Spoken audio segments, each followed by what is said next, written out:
Lunchly's got mold in it, bro? Oh my God. I literally, like a day after making my video and posting it, a day after, the very next day, I'm literally seeing this lady right here posting a video about her getting moldy cheese in the pizza Lunchly. Now, for me, I was like, you know what, maybe it's just hers. So I watched the entire video, and then throughout the video, she's showing other people on TikTok. So then I run to TikTok and I see that other people have had this experience. So it's not just an isolated issue with someone that's just hating on Lunchly. No, it's actually an issue. It's actually an issue with Lunchly showing that there is mold in the cheese on the pizza one, which, oh my gosh, that's crazy. So, okay, so, all right, let's dial it back a little bit. So she goes through and she shows that it wasn't sealed completely. So basically when she opened it, you could see the clear line of where the adhesive, it goes all the way around the exact packaging. And right there by the cheese, it wasn't all the way there. And that's why the cheese was bad. And since other people had the same experience, that was the same thing. They also had cheese that was expired, and they most likely had the same deal. Because she said the one that was completely sealed, the cheese was fine. This one that wasn't completely sealed, the cheese was bad, which makes sense, obviously, from going from production to shipping to then someone actually buying it. That's a good amount of time of process. So it has to be preserved in a certain way for it to not be bad by the time it hits the shelf and is bought, which is crazy talk, because I literally just ate a Lunchly and I think it's pretty good. Okay, like, now she's Italian, so she didn't like the fact that it tasted a certain way, but Italians are never satisfied with any type of things that's not completely homemade. Anything like something like that, I'm not going to expect an actual original Italian to like, because that marinara is not what Mama used to make. You know what I'm saying? It's not from the country. It's not, bro. It is what it is. It's just, it's not up to their standard on what they eat. So if I ask her, hey, could you make me a plate of spaghetti? She's not going to say, hey, let's go to the store and buy a Prego. They're gonna, you know what I'm saying? Like they're gonna have their whole way they make their own marinaras and all that stuff. It's completely different from a Lunchly, obviously. So the only thing I didn't like about that actual video is she was teamed up with Dogpack, and Dogpack was also known for exposing or trying to expose Mr. Beast. So I know that this is already going to be sabotaged because he's not going to say anything nice about him, which makes sense because obviously he has a different perspective than just a person watching the screen. Now, and then there's a whole other guy there with also a skewed point of view as well. So obviously they didn't like the actual Lunchly, but I'm surprised that they did the review at all, because for me, had I went to do this review when I did it, and I opened it, and then all of a sudden there was moldy cheese, I'm not even going to trust the second one. I'm ready to go. I'm talking about it. I'm going on the video. I'm going in on Lunchly immediately, because that is not, especially if it's marketed to children, a 4 or a 5-year-old's not going to know what mold looks like. He's just going to say, oh yeah, cheese, oh la la la la la. It's going to eat, and then he's going to get sick. Not deathly sick, but definitely sick, right? I just don't understand how, like, bro, I don't understand how this is slipping through the cracks like this, but I also do understand it because it was just put out. Think of it this way. It was like today we thought about it, and then we started to like make ideas, and then we're like, hey, we need to get this all mocked up. We need to get it like an example, and then boom, all of a sudden within the same day, it's already ready to go. Like, can you just go get a Lunchable and then heat gun the little sticker off, the little top of it off, and then just stick your own one on there? And you know what I mean? Is that even possible? Because if that is, that might have been what happened, because she was correct. She said, if you take away the chocolate bars and look at either one together, you won't notice the difference. And there is no difference. There is absolutely no difference between the two when it comes down to visually looking at them, okay? You take away the drinks, you take away the chocolate, you just look at the food, it's Indistinguishable, for sure. And I'm surprised that they literally have not been sued for this. Like, if you think about it, like, okay, the way you get sued for something like this is being so much like a product that it's indistinguishable to where I might buy your product thinking I was buying a Lunchable. And that's where, you know, you get sued at. You know, that's where the company says, you know what, we're going to sue you for whatever reason. And then from that, bro, from that perspective, you understand what's going on here, okay? Then you got the name itself. Lunchly is low-key a better name than Lunchables. Lunchables is good, is iconic and all that, but the Lunchly is a better version. When you think about the name, Lunchly sounds better than just Lunchables. Off top, okay? Then what do you have? What do you have from there? Okay, so now you have a product that literally looks the same. And didn't, hold on. Didn't Prime try and sue Messi over that? Over his little Prime looking drink? And then that was the part of the lawsuit, was saying, yo, if like a person might buy this product thinking they're going to buy Prime, but they're not buying Prime, they're buying Messi's drink. Okay, you remember that? Okay. Now we're here at the same situation.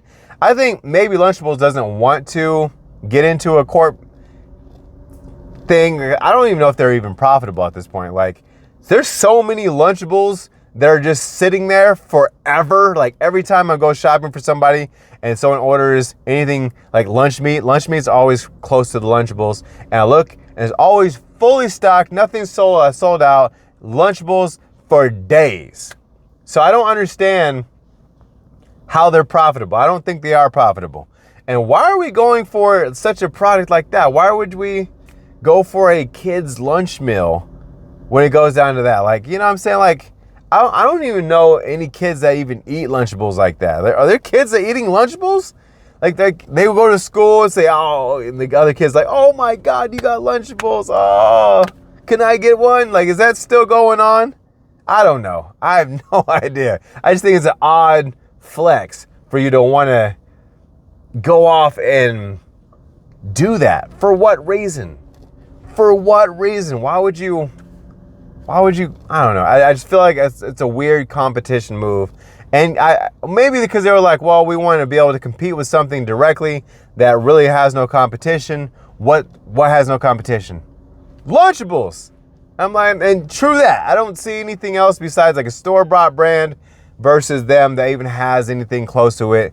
I know Hillshire does have like their little snacks and crackers, but they doesn't look like or anything close to marketing. It's just like, hey, if you don't want to eat complete crap, you can eat this instead.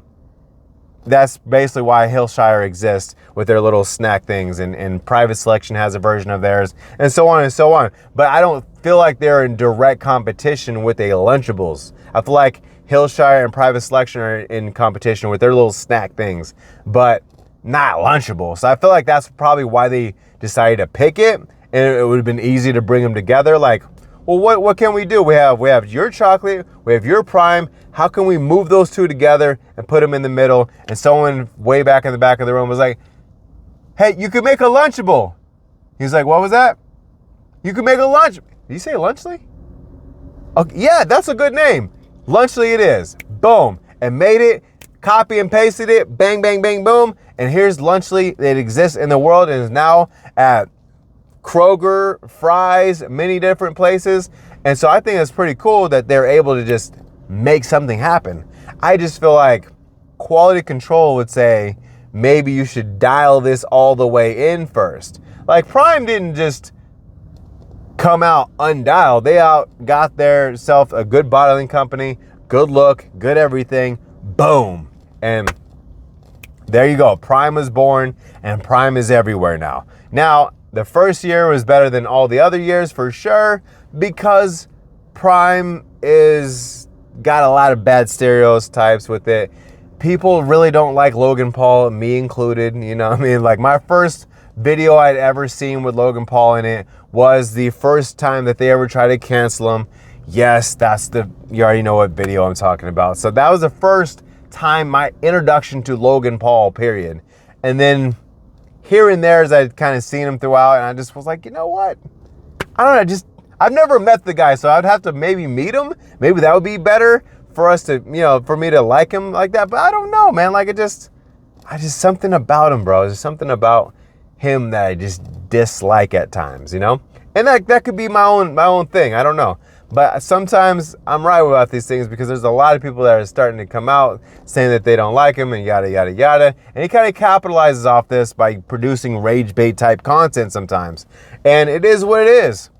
KSI, I don't know enough about him. My introduction to him was whenever they did the first YouTuber event, the boxing match. It was him versus Logan Paul. That was literally the only time I'd ever heard of KSI. I had no idea who he was. That was the first introduction. And since then, it's kind of been minimal here and there's Mr. Beast challenges and then his new song.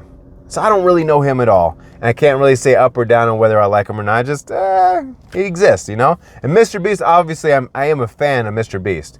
So I'm a fan of the Mr. Beast chocolate. I don't know why he put out a toy without a cartoon. Bro, put out a cartoon, Jimmy. If you're watching this, which I'm sure you're not, but put out a cartoon. Why? I don't even think there's ever been a toy in existence that didn't have a cartoon behind it, bro. Literally, get a cartoon first, then put out a toy. Like, would you get a Ninja Turtles action figure without the cartoon? Like, I don't even understand how that would even exist. But somehow, Mr. Beast has put out just little figurines for no reason when he doesn't have a cartoon. Get a cartoon, bro. I feel like the cartoon would do better than your actual channel. I don't know why. I feel like people would be dialed in. I mean, especially kids is what I mean. Dialed into that. And I would get that on a network. I wouldn't even produce it through YouTube. I'd get that on Nickelodeon or something, Get it where cartoons are actually watched. Do kids watch it on TV still, or is it on YouTube only? Find out the statistics and then go that route. I don't know. For me, I would say TV, but maybe it's not TV anymore. Maybe it is YouTube. I have no idea. But get a cartoon, bro. Definitely get a cartoon. So for me, had I opened my Lunchly and seen mold in there, I would have exposed immediately, bro. Immediately. Because that doesn't make any sense. Why would you, unless it's outdated, but I feel like the product isn't even new, isn't even old enough to be outdated. I feel like this is the first product launch out there and you're getting the first rounds of it and they're trying to do whatever. I'm surprised that there is all this going behind it. Moldy cheese, that might be the nail in the coffin, bro. In all honesty, that might be the nail in the coffin for that actual product. And I feel like Mr. Beast is the only one that is going to be worried about this. I feel like Logan Paul doesn't care because he got Prime and he got a whole bunch of other things going on. He's doing WWE. And then, I'm saying, and then KSI is worried about reacting to people reacting to his song. I feel like Mr. Beast is the only one that's going to be addressing this head on, saying, yo, boom, boom, boom, we're trying to do this, blah, blah, blah. Some copy and paste response on Twitter is what we're going to get, and he's going to be trying to, I don't know. I just know that Jimmy is more of a concerning businessman. He concerns himself with the products and says, you know what? Hold on. Let's dial it back. Let's pull it back. Let's do it. Boom. Because he wants to be as perfect as possible. You got to understand. Mr. Beast has built an image off of basically being Mr. Perfect. So that's why it's weird and crazy to find out that he's not perfect, right? No one's perfect. But everybody, as soon as you build this image of you being perfect, it's like, as soon as they see a little kink in the armor, that you are literally just nothing. You're like, he's just the worst person ever, and blah, blah, blah. No. He's not the worst person ever. He's a person who is flawed and has a very high level of success. It's exactly who he is. So it is what it is. It is what it is. We will get better products here in the future, I'm sure. I'm just glad he's seeing very, very, very much success with his chocolate / his his partnership venture with this Lunchly. Maybe, I don't know. I feel like the main people that bought him bought it as YouTubers. I don't know if any actual real child has walked in there and said, "Oh my God, Lynchley!" You know what I mean? I don't know. I don't work the stores like that where I've ever seen anyone get excited over it besides myself, because I was like, "Oh wow, it's actually here." Boom. That was me eating it, so, and reviewing it. But if you got a little bit, just a little bit of, just a little bit of entertainment, make sure you hit that subscribe button. I appreciate you guys. Drop a comment down below and I'll respond with a video, and I'll see you on the next one. Peace.